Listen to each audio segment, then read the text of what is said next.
Hey everyone, welcome back to the channel.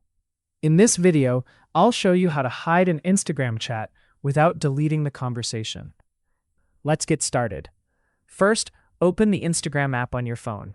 Next, tap the messages icon in the top right corner. Now, open the conversation you want to hide. Tap the person's profile name at the top of the chat.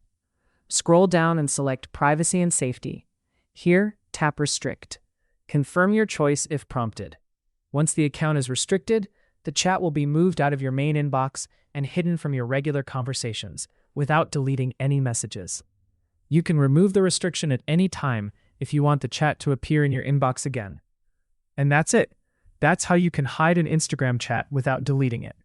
If you found this tutorial helpful, don't forget to leave a like, subscribe to the channel, and turn on notifications for more Instagram tips and tutorials.